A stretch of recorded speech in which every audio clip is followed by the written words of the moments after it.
It was 6:03 a.m. when the SWAT team showed up at my front yard. Laser sights glinted off my begonias. A megaphone blared with an ear-piercing volume that could wake the entire neighborhood. Step away from the doorbell. The command echoed through the morning air like something out of an action movie. Inside, I was mid-bite into a toaster strudel, the strawberry filling still warm on my tongue. Outside, Karen Donahghue was pacing in a floral bathrobe, gesturing wildly at my locked front door like she was defusing a bomb. Her arms flailed dramatically as she pointed at the door handle, then at the officers, then back at the door again in an endless loop of frustration. Her emergency. Her HOA-issued master key didn't work on my house. And she took that personally. Very personally. The kind of personal that apparently warranted calling 911 at the crack of dawn and claiming there was some sort of neighborhood security crisis happening at my humble abode. My name's Brener, and I moved into Marigold Point Estates for the quiet. I work from home as a software developer, rarely leave the house except for groceries and the occasional hardware store run.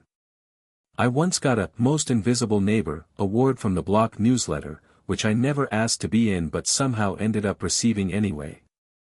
The trophy, if you could call it that, was a small plastic ghost that now sits ironically on my mantle.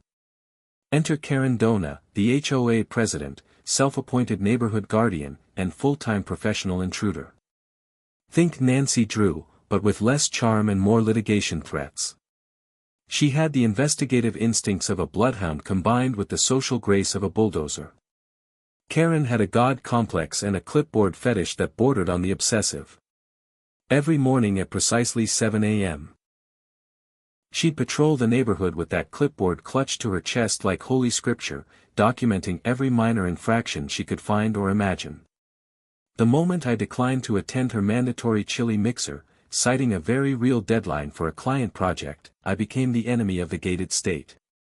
She'd taken my polite refusal as a declaration of war against everything the HOA stood for, which in her mind was basically civilization itself. It started small, as these things always do. Passive-aggressive notes about non-regulation mulch appeared on my door, written in her distinctive purple ink with underlining that got progressively more aggressive with each word. Then came the blurry photos of my recycling bins, yes, bins plural, which she labeled as excessive refuse displays in her formal complaint to the board. She once cited me for grass blade disobedience, claiming that my lawn was 0.3 inches above the regulated height, a measurement she'd apparently taken with a ruler at 5:30 in the morning while I was still asleep. But last week, Karen leveled up her harassment campaign to heights I didn't think were possible, even for her. She stood outside my house at 5 a.m. with a mug labeled HOA Queen in glittery letters and used what she called a skeleton key, claiming with absolute authority that it was the emergency master key for all homes in the neighborhood.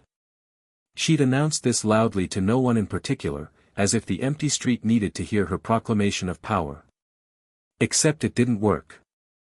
The key wouldn't even fit in the lock, let alone turn. Because my door was replaced after a break-in 6 months ago, and I didn't report it to the HOA because I'm a grown man who doesn't ask Karen Donahghue for door permission. The locksmith had installed a high-security deadbolt that couldn't be picked or bumped, specifically because I'd grown tired of feeling vulnerable after the break-in. I'd paid for it myself, handled everything myself, and saw no reason to involve the HOA in my personal security decisions.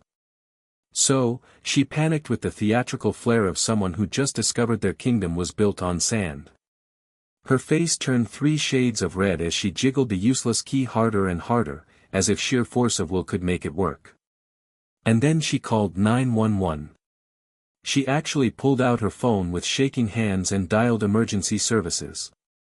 She told them, with a voice dripping in false concern, that she was locked out of her auxiliary property. At 6 a.m. on a Tuesday, the dispatcher apparently asked her to clarify what she meant by auxiliary property, and she'd insisted it was a property under her jurisdiction that required immediate entry for safety inspection purposes. The dispatcher, a saint named Dorene, whose patience deserves a medal, called me directly. Apparently, my address had flagged a prior request I'd made months ago for overzealous HOA intrusion after Karen had tried to measure my mailbox height during a thunderstorm. "Sir," Dorene said in a voice so calm it could soothe a hurricane, "do you know a Karen Donahghue?" Her tone suggested she'd dealt with Karen before, or at least with people like her. I stared out the window at the circus unfolding on my lawn. Karen was now miming CPR at my Ring camera, her hands pumping invisible chest compressions while mouthing what looked like, "help me," to the lens.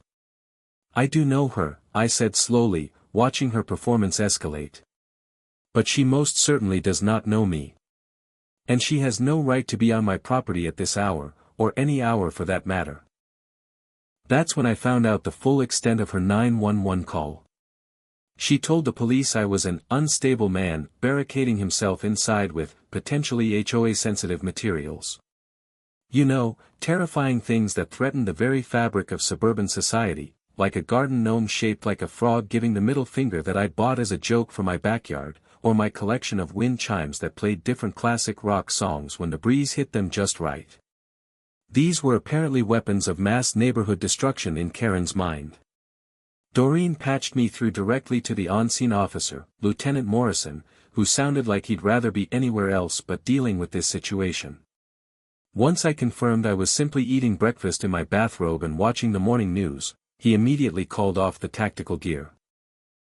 The SWAT team members looked visibly relieved as they lowered their weapons and started heading back to their vehicles, probably wondering why they'd been called out for this nonsense. Karen, still flailing on the porch like an inflatable tube man at a car dealership, was asked politely but firmly to step back from my property.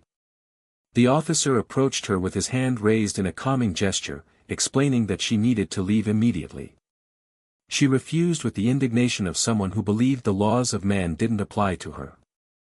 Her voice rose to a pitch that made nearby dogs start barking.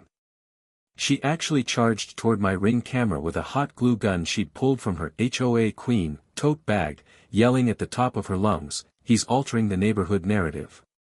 The glue gun waved wildly in the air as she advanced. Bad move. Very bad move. Because in doing so, she triggered the porch motion sensor floodlights I'd installed after the break-in, which blazed to life with the intensity of a football stadium. She also activated the loudspeaker I'd installed specifically for delivery drivers who couldn't find my house number. The speaker crackled to life with its automated message, "Please back away from the door," it screamed in a robotic voice that echoed across the entire cul-de-sac. "You are not welcome here, Karen." The fact that I'd programmed it to say her name specifically was just beautiful karma. The police escorted her off the property as she screamed about her rights, her voice cracking with rage. "I have a right to reasonable entry under HOA Statute 7.3. She struggled against the officer's grip, her bathrobe flapping dramatically in her resistance. Turns out, breaking and entering, even if you think it's your jurisdiction, even if you've convinced yourself you're the supreme authority of the neighborhood, is still a felony. The officer read her rights as she continued her tirade about property values and community standards. The HOA board, previously too scared to challenge her reign of terror, held an emergency vote that very evening.